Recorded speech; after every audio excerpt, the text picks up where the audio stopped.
Muy bien, vamos a seguir nuestro recorrido por el documento que publicó el Papa León, que sabemos que escribió el Papa Francisco, Dilexi Te, que nos habla un poco sobre el amor de predilección de Dios y de los creyentes para con los pobres. Vamos a seguir este recorrido y empezamos con una pequeña oración. En el nombre del Padre, y del Hijo, y del Espíritu Santo. Amén. Le pedimos al Señor hoy que prepare nuestros corazones y nuestras mentes para profundizar en este documento y para profundizar en nuestro amor a Dios y nuestro amor al prójimo. Pedimos todo esto rezando la oración que Jesús nos enseñó. Padre nuestro que estás en el cielo, santificado sea tu nombre. Venga a nosotros tu reino. Hágase tu voluntad en la tierra como en el cielo.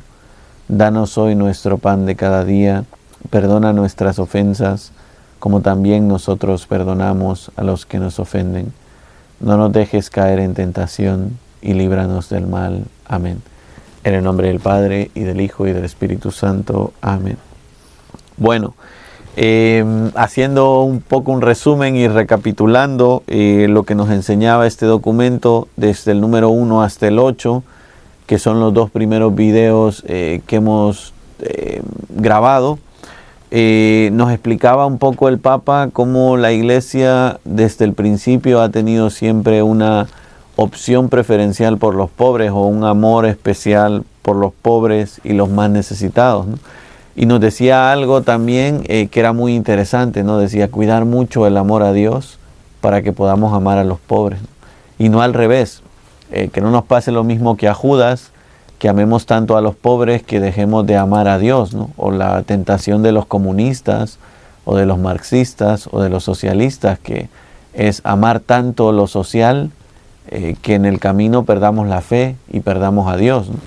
Y es algo con lo que tenemos que tener mucho cuidado, ¿no? Claro que tenemos que tener un gran amor a los pobres y tenemos que luchar por cuidarlos, por custodiarlos, por ayudarlos, pero siempre desde el amor a Dios y desde la fe, ¿no? Esa es nuestra guía, ¿no? Si no tenemos el amor a Dios y no tenemos la fe, es muy fácil desviarnos en el amor a los pobres y a los necesitados, ¿no? Se nos puede convertir en un amor o en un afecto desordenado, ¿no?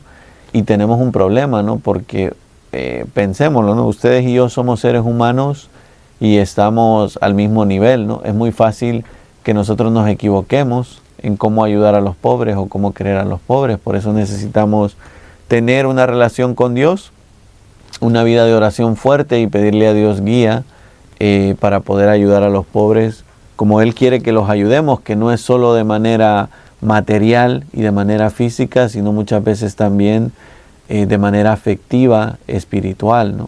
Ayudarles a sentirse queridos, ayudarles a sentirse valorados, y ayudarles también a alcanzar la salvación y la vida eterna, ¿no? No podemos dedicarnos solo a darle de comer a la gente y olvidarnos que tienen un alma y que tienen que ir al cielo y que necesitan a Cristo y el Evangelio y los sacramentos como todos nosotros, ¿no? Bueno, después de esta breve introducción vamos a seguir con el número 9, que va un poco en esta línea, ¿no? Lo voy a ir leyendo y lo vamos comentando. Dice el Papa en el número 9. La condición de los pobres representa un grito que en la historia de la humanidad interpela constantemente nuestra vida, nuestras sociedades, los sistemas políticos y económicos, y especialmente a la Iglesia, ¿no? Y qué verdad tan grande, ¿no? Que los pobres siempre representan en la historia de la humanidad, podríamos decir, una prueba, ¿no? Casi que cuando uno ve mucha gente pobre alrededor, uno se pregunta, ¿qué estamos haciendo mal, ¿no? Y es muy buena la pregunta, ¿no? Por eso dice aquí el Papa, interpela constantemente, primero, nuestra vida, que nosotros siempre que veamos un pobre nos preguntemos, ¿qué estoy haciendo por los pobres? ¿O cuánto estoy haciendo por los pobres? Nuestras sociedades, ¿no? Voy a criticar, perdón, ¿no? Pero cuando uno va a una ciudad grande como Washington, D.C., y uno ve un montón de gente homeless viviendo en las calles, ¿verdad? Por lo que sea, ¿no? Por la pobreza, por la drogadicción, por lo que sea, por los vicios, interpela un poco, ¿no? Como que uno dice, esta ciudad, que es una de las ciudades más grandes de la humanidad y la capital de uno de los países más grandes de la historia de la humanidad, ¿cómo puede tener gente tan pobre? ¿Y cómo puede vivir esta gente en la pobreza extrema? Bueno, pues interpela un poco cómo planteamos incluso la sociedad, ¿no? Cómo estamos ayudando a los demás a nivel social. Los sistemas políticos y económicos, ¿no? Creo que los pobres son siempre un grito de atención para los políticos, ¿no? Los que de verdad deberían de preocuparse de manera estructural de los pobres son los políticos, ¿no? Preguntar qué están haciendo nuestros políticos por los pobres, ¿no? Y los sistemas económicos, ¿verdad? A veces creo que nos hemos vendido tanto a un sistema económico que pensamos, todo funciona muy bien. No necesariamente, ¿no? En el capitalismo que nosotros vivimos, que funciona medianamente bien, hay que decirlo, ¿verdad? Comparado con otros sistemas económicos, funciona medianamente bien, pero tenemos que estar siempre reformándolo en el sentido de decir, hay cosas que no estamos haciendo bien, ¿no? Porque a veces en el sistema capitalista el capital de los ricos crece, pero no se comparte con los pobres, ¿no? Y es algo que la iglesia y nosotros los cristianos tenemos que estar dispuestos a plantear a la sociedad, ¿no? No nos tiene que dar miedo a nosotros decir, a ver cómo podemos hacer para que el dinero también llegue a los pobres y a los necesitados. Fíjense que es algo que hacemos como iglesia, ¿no?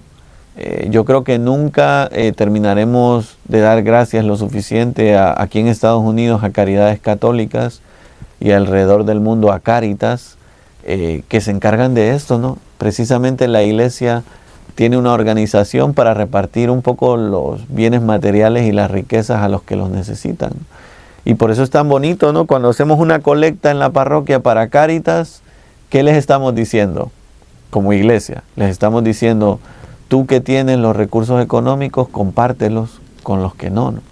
Y esto ha sido una práctica de la iglesia desde los primeros siglos, ¿no? Ya en los Hechos de los Apóstoles vemos que una de las preocupaciones más grandes de San Pablo era hacer colectas en las iglesias donde él iba a evangelizar, donde tenían mejores medios económicos. ¿Para qué? Para llevar el dinero a Jerusalén, donde había muchos pobres. Y esto es muy bonito porque ya podemos ver cómo en la iglesia antigua lo espiritual permeaba también las necesidades físicas, materiales y económicas de las iglesias, ¿no? Dice también el texto, especialmente a la iglesia, ¿verdad? Decíamos, ¿no? Esto repercute a la vida personal, a la vida comunitaria, a los políticos, a la sociedad, a los sistemas económicos, pero especialmente a la iglesia. Nosotros en la iglesia tenemos que ser especialmente sensibles con los problemas de los pobres. Y fíjense que esto es muy bonito porque naturalmente los pobres buscan la iglesia.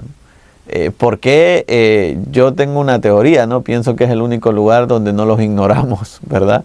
Aparece un pobre por la puerta de la iglesia y hacemos lo que podemos. Poco, muchas veces, ¿verdad? Pero hacemos lo que podemos, no los ignoramos, ¿verdad? Y por eso es muy bonito entender esto, ¿no? Esa sensibilidad que tienen los pobres para buscar la iglesia es porque la iglesia tiene entrañas de misericordia y tiene amor, predilección por los pobres, ¿no? Eso que se manifiesta a nivel estructural como iglesia, se tiene que manifestar de manera personal en nuestras vidas, ¿no? Yo creo que algo que como cristianos tenemos que hacer es tener siempre en nuestro presupuesto, ¿verdad?, algún pequeño dinero que dedicamos siempre a los pobres. A mí me encanta esto en las parroquias, ¿verdad?, ver cómo en todas las parroquias tenemos una pequeña cajita que se llama la cajita de los pobres, ¿no? Y yo sé que ustedes son muy generosos, ¿no? En Todos los Santos yo a veces paso por la cajita de los pobres y está a reventar, ¿no? Y está a reventar porque sé que ustedes son muy generosos, porque ustedes y yo sabemos que ese dinero se usa directamente para personas necesitadas, ¿no? Necesidades materiales sobre todo, ¿no? Cuántas veces en la parroquia de Todos los Santos pues damos comida, ¿no? Es maravilloso ver, yo creo que es los miércoles por la mañana, pero hay más días en Todos los Santos cuando la gente llega ahí al food pantry, ¿verdad?, a buscar comida y hacen una fila larguísima. Y quién sabe, yo no tengo datos, si tuviera datos lo diría, pero damos de comer a muchísimas personas, ¿no? Y es maravilloso que nuestra fe no sea solo algo espiritual, ¿no?, sino que nos demos cuenta de que la fe permea también las necesidades físicas y materiales de las personas, ¿no?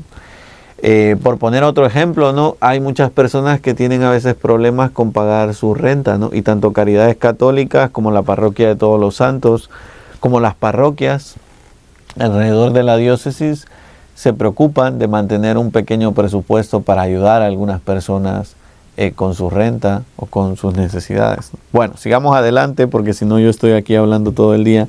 Sigue el número 9 diciendo: en el rostro herido de los pobres encontramos impreso el sufrimiento de los inocentes, por tanto, el sufrimiento de Cristo. Fíjense qué interesante esto, ¿no? Esto es la teología cristiana de ayudar a los pobres, ¿verdad? Nosotros no ayudamos a los pobres por filantropía, ¿no? El otro día veía un video de alguien famoso, ¿no? Que salía diciendo: yo amo la filantropía. Y pensaba yo por dentro, está bien. La filantropía, como ustedes saben, es el amor a la humanidad, ¿no? O a las cosas humanas. Y está bien, la filantropía está bien, pero la filantropía tiene un límite. Y el límite es cuando llegamos al límite de ver que los amores humanos llegan hasta donde llegan, ¿verdad? Por eso ustedes y yo no hacemos filantropía, o no tendríamos que hacer filantropía. No es que ayudemos a los pobres solo por el hecho de tener compasión de ellos, ¿no? O ayudarles caritativamente, sino porque vemos en ellos el rostro, decía aquí el texto, del inocente y de Cristo mismo. Resuena siempre en nuestro corazón aquellas palabras de Jesús en el Evangelio: lo que hicieron con uno de estos pequeños, conmigo lo hicieron. Por eso darle una mandarina a alguien que tiene hambre es dársela a Jesús, ¿verdad? Comprarle una cobija a alguien que tiene frío es dárselo a Jesús, ¿no? Y aprender, ¿no? A ver en los pobres y en los más necesitados el rostro de Jesús. Estoy hablando de situaciones extremas, pero a lo mejor nosotros nos encontramos con situaciones menos extremas, ¿no? Gente de nuestro círculo, gente de nuestra familia que viene y te dice: ¿me puedes ayudar con esto? Y claro, uno tiene la decisión de decir sí o no, ¿no? Y es en esos momentos en los que tenemos que ponernos delante del Señor y decir: Señor, estoy en capacidad de hacerlo, porque a veces podemos, ¿no? Y decir: si yo lo haría por ti, ¿por qué no lo voy a hacer por esta persona, ¿no? Es muy importante que lo veamos así, porque entonces tendremos siempre un tesoro en el cielo cuando hacemos una obra de caridad con los demás, ¿no? Bueno, sigue el texto diciendo: al mismo tiempo, deberíamos hablar quizás más correctamente de los numerosos rostros de los pobres y de la pobreza, que se trata de un fenómeno variado. En efecto, existen muchas formas de pobreza. Aquella de los que no tienen los medios suficientes para el sustento material, la pobreza de los que están marginados socialmente y no tienen instrumentos para dar voz a su dignidad y a sus capacidades, la pobreza moral y espiritual, la pobreza cultural, la que se encuentra en una condición de debilidad o fragilidad personal o social, la pobreza del que no tiene derechos ni espacio para la libertad. Bueno, vamos viendo esto poco a poco, ¿no? Pero es muy importante entender esto, ¿no? Pobreza, nos dice el Papa. Hay muchas formas de pobreza, ¿no? O muchas maneras de pobreza. Y todas necesitan una solución, ¿verdad? Por eso es una excusa muy barata, perdón que nadie se ofenda, pero es una excusa muy barata cuando decimos: es que no tengo dinero para ayudar a los necesitados. Bueno, pues hoy el Papa aquí en el texto nos va a dar ideas para ayudar a los necesitados cuando no tenemos dinero, porque hay otras maneras de ayudar a los necesitados, ¿no? Cuando no tenemos dinero. Y igual así no debe calmar nuestras conciencias simplemente el hecho de decir: no tengo dinero, no ayudo a los necesitados, ¿no? Hay otras maneras en las que tú y yo tenemos que reflexionar para ayudar a los necesitados. Si tenemos el dinero para hacerlo, bendito sea Dios, pero más allá del dinero hay otras maneras, como nos decía aquí el Papa. Nos dice primero la pobreza de los que no tienen medios ni sustentos materiales. Bueno, esta es, podríamos decir, la pobreza en la que nosotros pensamos cuando hablamos de pobreza, ¿no? Podríamos llamarla la pobreza material. Cuando alguien no tiene dinero, ¿verdad? Cuando alguien no tiene comida, cuando alguien no tiene casa, ¿no? Eso es aliviar la pobreza material, y a veces son cosas que nosotros podemos aliviar, ¿no? A mí siempre me llena mucho de alegría ver cómo entre nosotros los hispanos y los inmigrantes no tenemos ningún problema con que alguien más viva en nuestra casa, ¿no? Que otra gente sí, ¿no? Hay personas que dicen, no, yo en mi casa no meto a nadie, ¿no? Porque no quiero problemas. Pero nosotros no tenemos ese prejuicio, ¿no?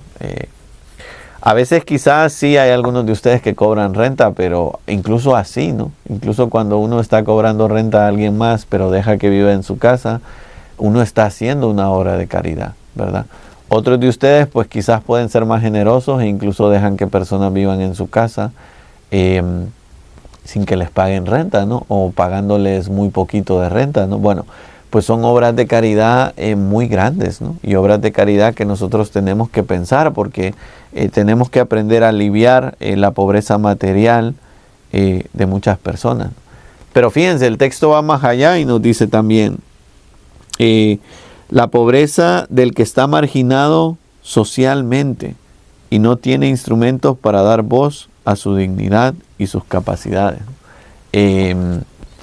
Claro, hay otro tipo de pobreza que es las personas marginadas, ¿no? Al Papa Francisco le gustaba decir que vivimos en una cultura del descarte, ¿no? Y qué verdad tan grande, ¿no? Que normalmente nosotros tenemos nuestros pequeños círculos sociales donde ayudamos a los que están en nuestro círculo, pero no salimos de ahí, ¿no? Y esto es una manera de discriminación, ¿no? Nosotros tenemos que estar abiertos a, podríamos decir, ampliar nuestro círculo social, ¿no? ¿Y qué significa esto? Pues ayudar a otras personas a las que no conocemos, ¿no? Y muchas veces nos viene la oportunidad de ayudar a un amigo de un amigo, ¿verdad? Cuando alguien te dice, tengo un amigo que está enfermo, ¿verdad? Y casi que nos lavamos las manos muchas veces diciendo, pues que lo visite él, que es su amigo, ¿verdad? Y a veces tenemos que hacer el esfuerzo de decir simplemente, ok, no es mi amigo directamente, pero voy a ir al hospital a visitarlo, ¿verdad? Voy a hacerme cercano a esta persona, voy a conocer a esta persona, ¿no? Porque es esto, ¿no? O incluso a veces ni siquiera es que nosotros incluyamos en nuestro círculo a alguien, sino que nosotros ayudemos a alguien a hacerse amigo de otra persona. Fíjense que algo muy bonito es cuando uno tiene un amigo y se lo presenta a otro amigo, ¿verdad? Y los amigos de uno se hacen amigos, ¿verdad? Es algo muy bonito y es algo que tenemos que aprender a hacer en la iglesia, ¿verdad? No tener miedo de conectar a las personas, ¿verdad? A mí muchas veces, créanme que como sacerdote que atiende a la comunidad hispana, a veces me siento como trabajador social, ¿verdad? Porque hago tantas cosas que no son mi obligación como sacerdote, pero que tocan la vida de las personas, que a veces tengo que conectar a las personas, ¿no? Les pongo un ejemplo, ¿no? Muchas veces vienen a mi oficina personas con problemas de salud mental y yo no soy psicólogo, ¿verdad? Entonces no los puedo ayudar. Los puedo ayudar de manera espiritual y los ayudo, pero muchas veces tengo que referirlos a caridades católicas o a uno u otro amigo psicólogo que yo tengo para que los ayuden. Y no pasa nada, ¿no? A veces es simplemente conectar a alguien, ¿no? Que alguien no se sienta marginado, que alguien no se sienta que no tiene nadie que le ayude, ¿no? En eso nosotros ayudamos a los demás, ¿no? Fíjense, en estos días vamos a estar de días festivos, ¿no? Va a venir el Día de Acción de Gracias, va a venir la Navidad, y simplemente quizás preocuparnos de los marginados es pensar en quién en mi círculo social o fuera de mi círculo social no tiene con quién pasar estas fiestas, ¿no? Estas festividades. Y pensar, pues voy a invitar a mi casa a fulanito, ¿no? O voy a conectar a sutanito y a menganito para que pasen ese Thanksgiving o esta Navidad juntos, ¿no? Es una forma de ayudar a los que están marginados socialmente, ¿no? Dice el texto, y no tienen instrumento para dar voz a su dignidad y a sus capacidades, ¿no? Qué importante es que nosotros seamos, en palabras de San Óscar Romero, ¿verdad? La voz de los que no tienen voz, ¿verdad? Y muchas veces tenemos que serlo, ¿no? Cuando alguien en nuestro círculo social tiene pena o tiene vergüenza. Fíjense que esto es algo mucho de los pobres, ¿no? Hay gente que no tiene para comer, pero tiene pena o vergüenza de pedir comida, ¿no? O hay gente que no tiene para pagar la renta, pero tiene pena y vergüenza de pedir dinero, ¿no? O hay gente que sabe que necesita ayuda con una adicción, pero no tiene pena o vergüenza de buscar ayuda, ¿verdad? ¿Y cómo podemos ser nosotros la voz de los sin voces? Pues acompañar a esta gente, ¿no? A veces habrá que agarrar a la persona y decirle, vente, te voy a llevar a Alcohólicos Anónimos, ¿no? O vente, te voy a llevar al Food Pantry, ¿no? O vente, te voy a llevar a hablar con el sacerdote o con el psicólogo de Caridades Católicas, ¿no? ¿Por qué? Porque así nosotros nos estamos convirtiendo en la voz de los que no tienen voz, ¿no? No nos tiene que dar miedo denunciar lo que está mal, ¿verdad? A veces nosotros creo que tenemos complejos con estas cosas, ¿no? Nos da miedo decir esto está mal, ¿no? Pero nosotros somos, porque conocemos a Jesús, o tendríamos que ser la luz del mundo. Y tendríamos que iluminar las oscuridades de la sociedad y las oscuridades de nuestros círculos. Y no tener miedo, ¿no? De decir, hay que ayudar, ¿no? Denunciar, ¿no? No estamos haciendo bien nuestro trabajo como sociedad. No se trata solo de criticar. Yo creo que esto es el peligro, ¿no? Cuando uno se pone crítico a decir, esto está mal, esto está mal, esto está mal, esto está mal, esto está mal, y ahí se acabó todo, ¿no? No, o sea, decía el venerable padre Tomás Morales, un sacerdote jesuita, ¿verdad? Decía que tenemos que aprender a no ser personas problema, sino personas solución, ¿no? ¿Y qué significa esto? Pues que está muy bien darse cuenta de todo lo que está mal en el mundo. Está muy bien y tenemos que darnos cuenta. Y está muy bien denunciar las cosas que están mal con el mundo, ¿no? Pero la siguiente pregunta que tiene que llegar a nuestra cabeza y a nuestro corazón siempre es, ¿y qué voy a hacer yo, verdad, para cambiar esto, verdad? Porque miren, perdón por lo que les voy a decir, ¿no? El Concilio Vaticano II nos decía, y lo hablamos cuando hicimos el video sobre el Concilio Vaticano II, que ustedes los laicos son los encargados de participar en la política. Pero luego llegan las elecciones y todos ustedes se ponen críticos con la iglesia. Ah, el obispo no dijo nada de esto, ¿verdad? Padre, usted no dijo nada de esto, ¿no? Y siempre me dan ganas de sacar el Concilio Vaticano II y decir, pero si usted es el encargado de participar en la política, ¿verdad? Usted es el laico. No es obligación del obispo, ¿verdad? No es obligación ni siquiera del Papa, aunque siempre le andemos preguntando al Papa que qué piensa de esto y qué piensa de lo otro. No es obligación del sacerdote de la parroquia, es obligación suya, ¿verdad? Y por eso tenemos que aprender todos a ser personas solución y a preguntarnos siempre, ok, si pienso que la política está mal, ¿cómo me voy a involucrar en la política? Si pienso que vivimos en una sociedad abortista, ¿cómo me voy a involucrar en cosas pro vida, ¿no? Para promover la vida? Si pienso que vivimos en una sociedad que persigue a los inmigrantes, ¿cómo me voy a involucrar para ayudar a los inmigrantes, ¿no? Y para dar voz a los inmigrantes? Entonces, esto es muy importante. Nosotros tenemos que aprender a ser personas solución, ¿no? Y a dar voz a los que no tienen voz y capacidad a los que no tienen capacidad. Fíjense, aquí el texto nos habla también de dignidad.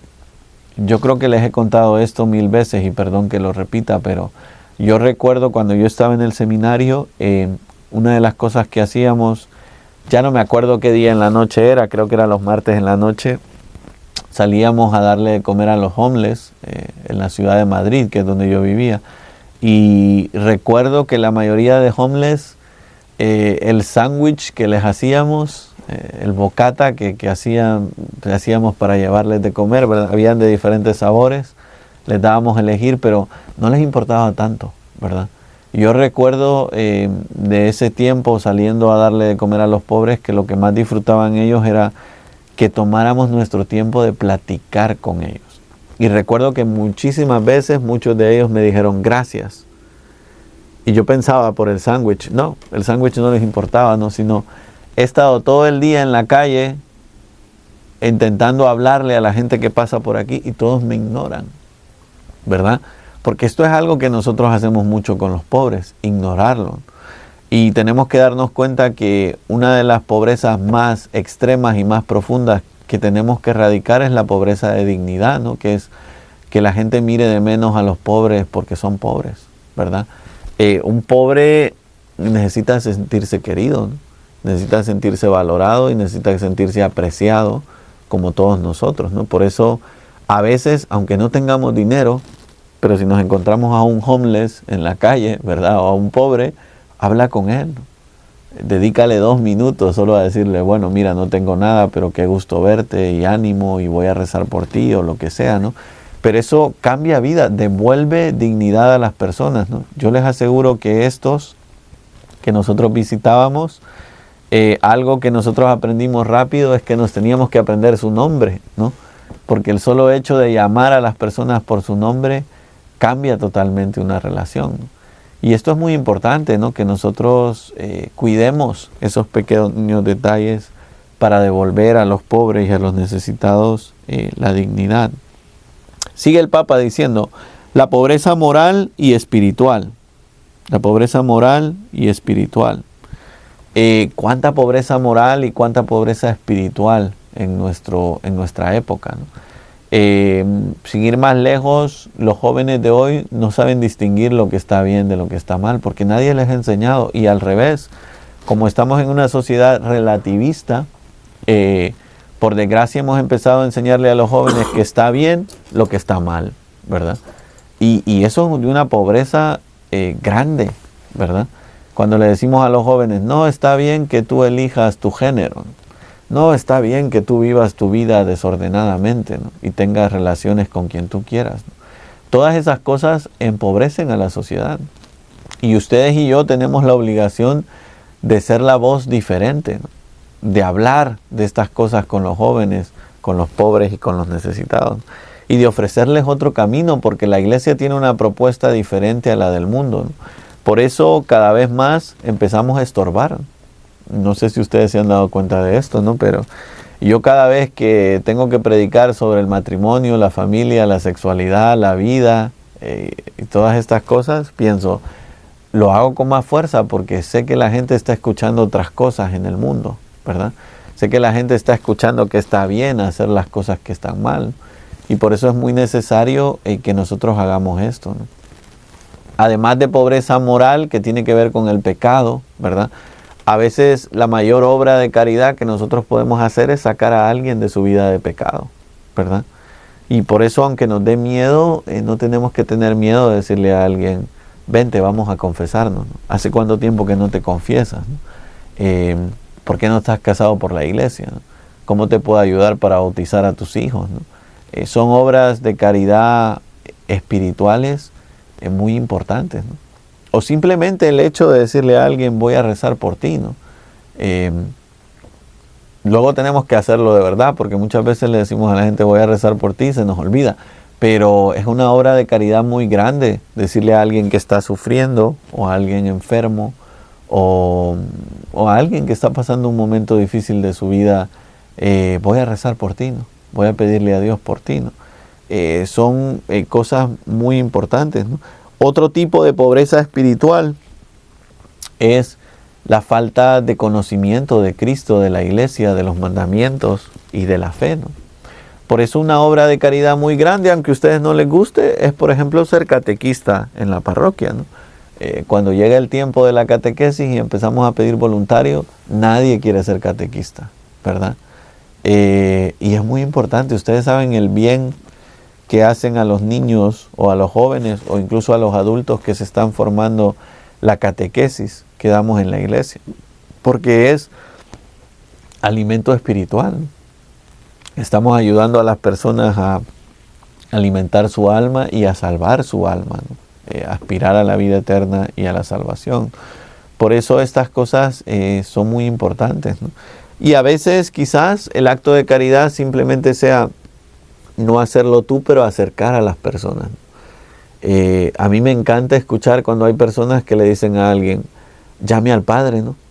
Busque al Padre, no haga una cita con el Padre. Eso es una obra de caridad maravillosa, ¿no? Y no tendría que darnos miedo hacerlo a todos nosotros. Bueno, sigue el texto diciendo, la pobreza cultural de la que se encuentra en una condición de debilidad, fragilidad personal o social, pobreza del que no tiene derechos, ni espacio, ni libertad. Miren, pobreza cultural tiene que ver con pobreza, podríamos decir, de formación humana, ¿no? Fíjense que a veces una obra de caridad muy grande es darle a alguien un libro para leer, ¿verdad? Y a veces ni siquiera un libro de lectura espiritual. A veces sí, ¿no? A veces recomendarle a alguien la vida de un santo o un libro bueno que tú estás leyendo, ¿verdad? Es ayudarle a alguien a salir de la pobreza cultural, ¿no? O simplemente enseñarle a la gente cosas tan básicas como aprender a disfrutar de la comida, ¿no? Aprender que la comida no solo es para llenar nuestro estómago, sino que hay disfrute, ¿no? Comer con dignidad. Yo recuerdo, me pongo yo de ejemplo para que nadie se sienta ofendido, ¿no? Pero yo recuerdo con cariño mis primeros semanas en el seminario, ¿verdad? Recuerdo que un día alguien de los que estábamos en la mesa se iba a comer una naranja y la agarró con la mano, ¿no? Y el maestro de novicios le dijo, no, o sea, aquí nos comemos todo con cuchillo y tenedor, ¿no? Y el otro se quedó así porque veníamos acostumbrados de nuestras casas con otros modales, ¿no? Y gastamos meses aprendiendo a comernos una naranja, ¿verdad? Que parece un poco exagerado, con cuchillo y tenedor. Pero esas cosas nos formaron, ¿no? Porque culturalmente uno tiene que estar preparado, ¿no? Uno nunca sabe cuándo va a ir a comer con el obispo, ¿no? O cuándo va a ir a comer con un político, o cuándo va a ir a comer con alguien importante, ¿no? Y que tiene que saber uno modales para comportarse en la mesa, ¿no? No solo los sacerdotes, sino todos, ¿no? Y por eso no nos tiene que dar miedo. Claro, luego en nuestras culturas y en nuestros ambientes familiares, pues comemos de otra manera. Bendito sea Dios, ¿no? Pregúntenme a mí, ¿no? Yo cuando voy a comer con mis papás a mi casa y me estoy comiendo unas buenas pupusas, obviamente me las voy a comer con las manos, ¿no? Que es como las comemos. No pasa nada, ¿no? Pero no siempre voy a estar en mi casa comiendo con mis papás, ¿no? A veces voy a estar en otro ambiente comiendo con otras personas. Entonces, enseñarle a sus hijos, los que son papás, modales en la mesa es fundamental, ¿no? A respetar a los mayores. Miren, conforme vamos pasando en las generaciones, vamos perdiendo en esto, ¿no? Yo recuerdo cuando yo era pequeño, me enseñaron a respetar a los mayores, ¿no? A tratarlos de usted, ¿no? En español existe esa diferencia. Quizás la generación de mis papás todavía más, ¿no? Y la generación de mis abuelos ya ni les cuento, ¿no? Pero hemos ido perdiendo en grandeza cultural, ¿no? Nos hemos ido empobreciendo en este sentido, ¿no? Y es muy importante que todos en general, pero en particular los que son papás y las que son mamás, ayuden a sus hijos a tener modales, ¿no? Y que respeten a los mayores. Miren, no me quiero parar en ese tema porque tendría que hacer un programa sobre esto, pero yo veo, ¿no? En la sociedad en la que vivimos hemos descartado a los mayores, ¿no? Los ancianos están todos en los nursing homes y nadie los visita y nadie los quiere y nadie les dedica tiempo, ¿no? Y es muy importante ustedes, papás, que les enseñen a sus hijos a valorar a las personas mayores, ¿no? Decía el Papa Francisco en muchos de sus documentos, y lo decía porque en la vida del Papa Francisco le influenció muchísimo su abuela, ¿no? Por eso el Papa Francisco siempre le gustaba decir que los mayores, los ancianos, son la memoria de la humanidad y la sabiduría de la humanidad.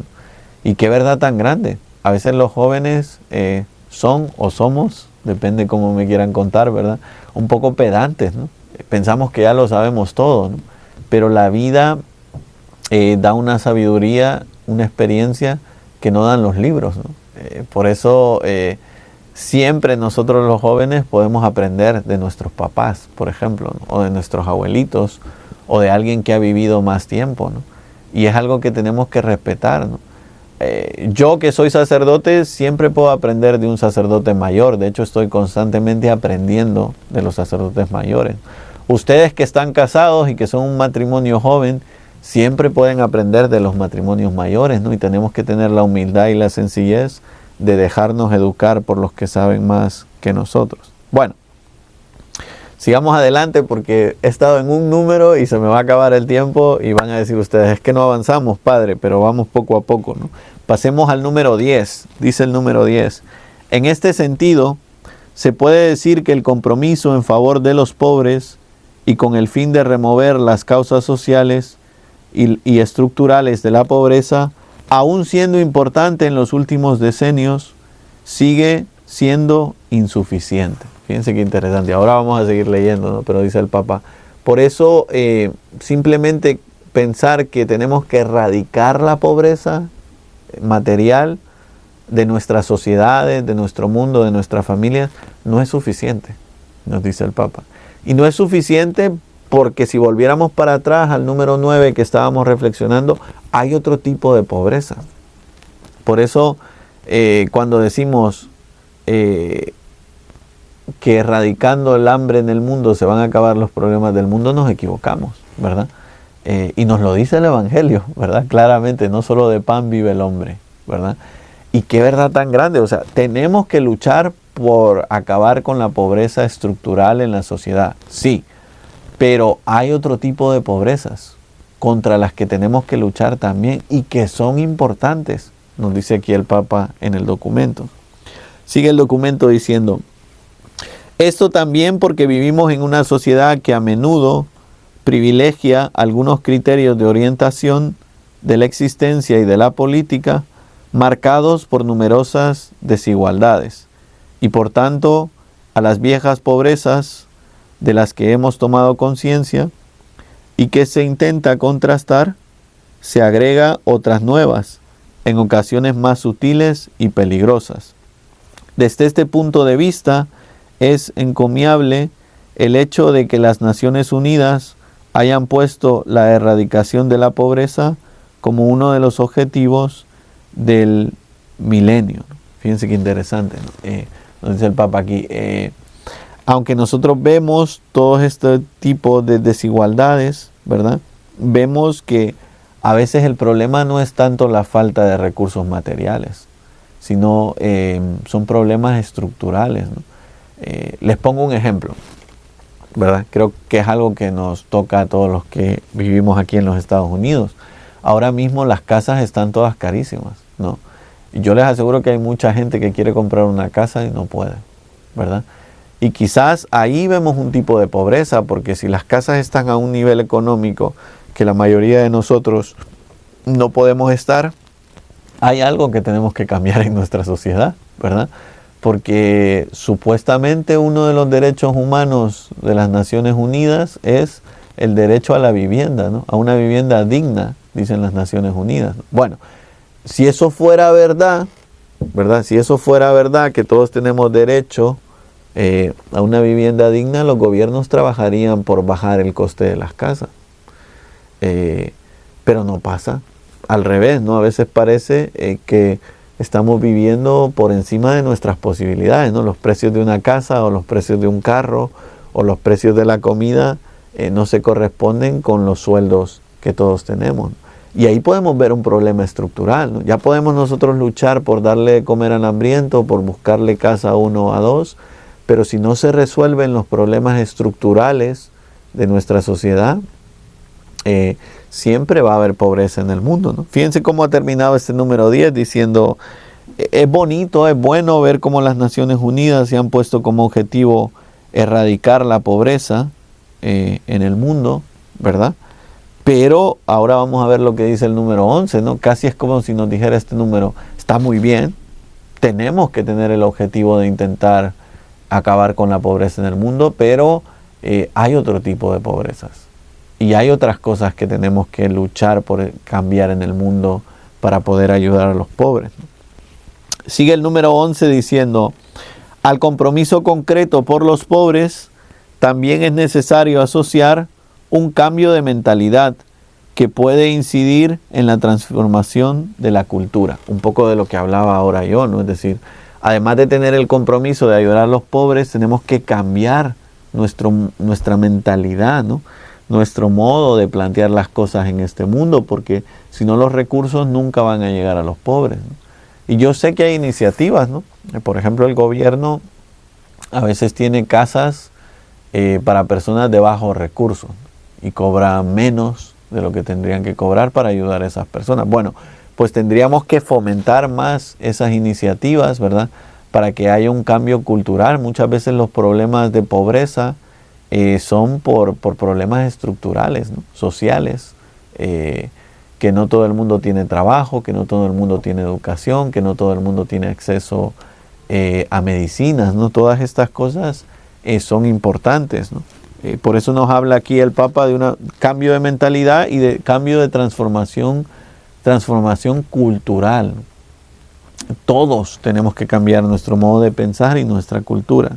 Sigue el número 11 diciendo, en efecto, la ilusión de una felicidad que deriva de una vida acomodada mueve a muchas personas a tener una visión de la existencia basada en la acumulación de la riqueza y en el éxito social a toda costa, que se ha de conseguir también en detrimento de los demás y beneficiándose de ideales sociales y sistemas políticos y económicos injustos que favorecen a los más fuertes. Fíjense qué tremendo, ¿no?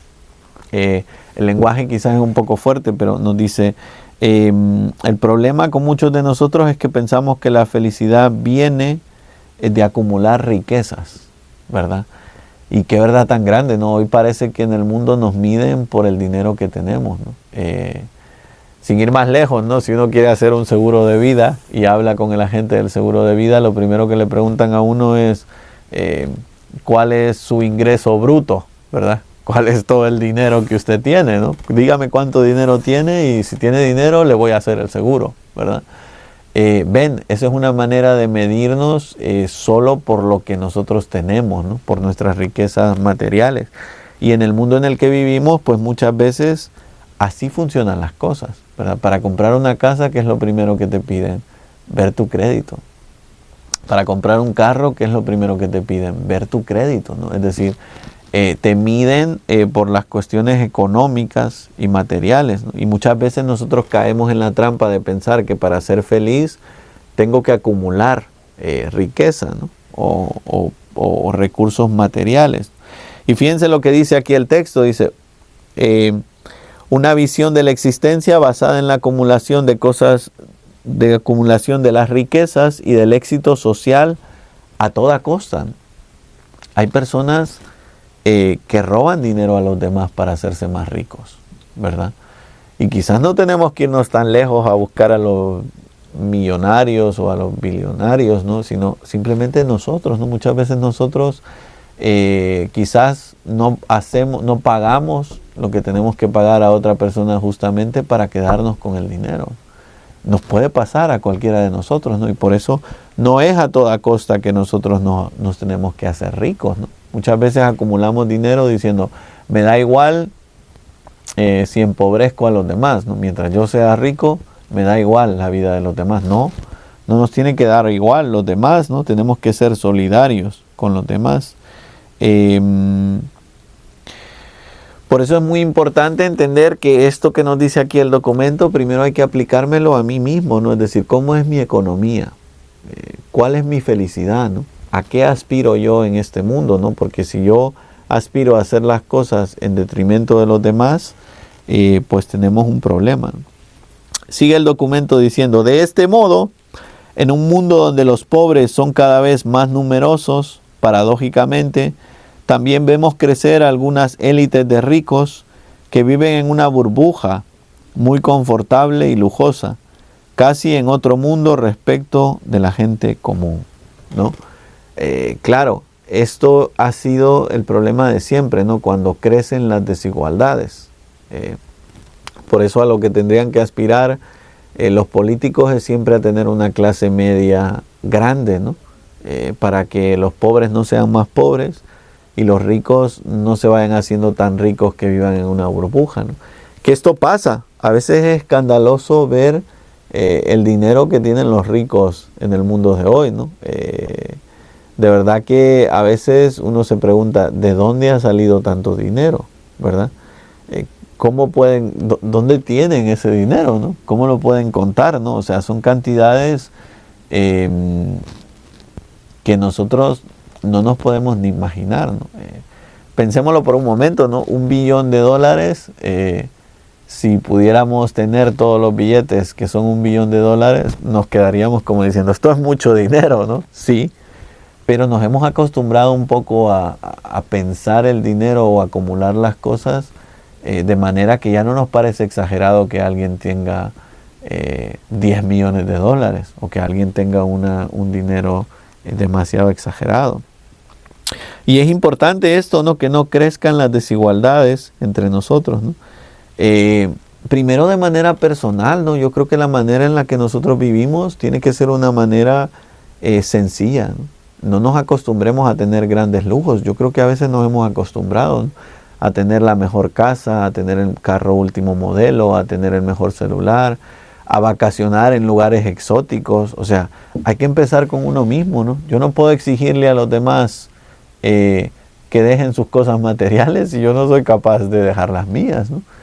Aquí sí, yo les digo, hay que predicar con el ejemplo, ¿no? Yo tener la humildad y la sencillez de, aunque yo sepa que me puedo ir a vacacionar, no voy a decir un lugar para que nadie se sienta ofendido, ¿no?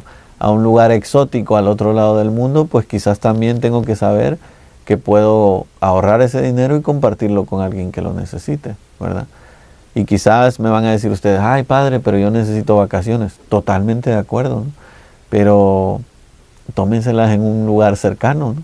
No se gaste $2,000 en un boleto o en un billete de vuelo al otro lado del mundo, ¿no? Es decir, aquí es donde tenemos que empezar, ¿no? Empecemos con nuestro bolsillo, porque criticar a los demás y decir que los demás malgastan el dinero es bastante fácil, pero empecemos con el nuestro. Termino este número 11 y terminamos, porque si no se me van a aburrir, ¿no? Dice el número 11. Eso significa que todavía persiste, a veces bien enmascarada, una cultura que descarta a los demás sin advertirlo siquiera, y tolera con gran indiferencia que millones de personas mueran de hambre o sobrevivan en condiciones indignas del ser humano. Hace algunos años, la foto de un niño tendido sin vida en una gran playa del Mediterráneo provocó un gran impacto. Y lamentablemente, aparte de algunas emoción momentánea, hechos similares se están volviendo cada vez más irrelevantes, reduciéndose a noticias marginales. Fíjense qué tremendo, ¿no? Termina este número 11 hablándonos un poco de la cultura del descarte, ¿no? Que nosotros nos acostumbremos a ver la miseria. Fíjense que la mayoría de nosotros venimos de países donde la pobreza es extrema, ¿no? La mayoría de nosotros conocemos lo que es una casa de cartón, ¿verdad? Lo que es una casa de lámina, lo que es una casa de aluminio, ¿verdad? Lo que es más bien una choza más que una casa, ¿verdad? Son realidades que nosotros conocemos y que a veces nos hemos acostumbrado a ver, ¿no? En nuestros países los gobiernos se han acostumbrado a que está bien que la gente viva en esas circunstancias, pero no está bien, ¿verdad? No está bien que la gente viva en esas circunstancias. O sea, todos tenemos derecho a una vivienda digna y a tener comida y a tener las cosas básicas para vivir, ¿no? Pero ¿cuál es el problema? Que para que eso suceda, nosotros tenemos que estar dispuestos a compartir, ¿verdad? Si no estamos dispuestos a compartir con los demás y a preocuparnos por los demás, siempre este va a ser un problema. Fíjense que el Papa nos da un ejemplo concreto de aquella foto del niño muerto en el Mediterráneo, ¿no? Es que es esto, ¿no? Es decir, si yo solo pienso por mí mismo y soy egoísta, ¿verdad? Yo puedo pensar que está mal que las personas emigren, por ejemplo, ¿no? Pero pensémoslo, ustedes y yo lo sabemos de primera mano. Yo por eso cuando las personas critican la inmigración, siempre pienso, la critican porque no conocen el drama de las personas que viven en otros países, ¿no? Nadie emigra a Estados Unidos solo para vivir lujosamente, ¿no? La mayoría de nosotros hemos emigrado porque vivíamos en circunstancias o en regímenes políticos, ¿verdad?, donde no se podía vivir. Y por eso la inmigración tiene una cierta justificación. Como nos decían los obispos de Estados Unidos en ese mensaje que grabaron hace unos días. Claro que hay que regular la inmigración, ¿no? Y claro que tiene que ser de manera ordenada, y claro que hay que tener seguridad en las fronteras, ¿no? Estamos totalmente de acuerdo con eso, pero detrás de eso está también tener un sistema migratorio justo, que sepa que hay personas con necesidades, ¿verdad? En países concretos, a los que tenemos que ayudar, ¿no? Me estoy metiendo mucho en este tema, ¿no? Pero en este país siempre ha existido esa conciencia, ¿no? Hasta hace algunos años había un trato especial a los cubanos, ¿verdad? Y el trato especial a los cubanos no es porque los cubanos valgan más que los salvadoreños, ¿verdad? O que los venezolanos o los puertorriqueños o quien sea, sino porque los cubanos viven en un régimen político tremendo, ¿verdad? Y por eso se les acogía más a los cubanos que a los demás. Bueno, pues estas cosas deben ser permitidas, ¿no? En los países. O sea, tenemos que ser conscientes de las realidades de pobreza extrema que alguna gente pasa, o de pobreza cultural o política, y estar dispuestos a ayudarles y a compartir de lo que nosotros tenemos. Por eso, fíjense, termina este número 11 diciéndonos algo que es maravilloso, ¿no?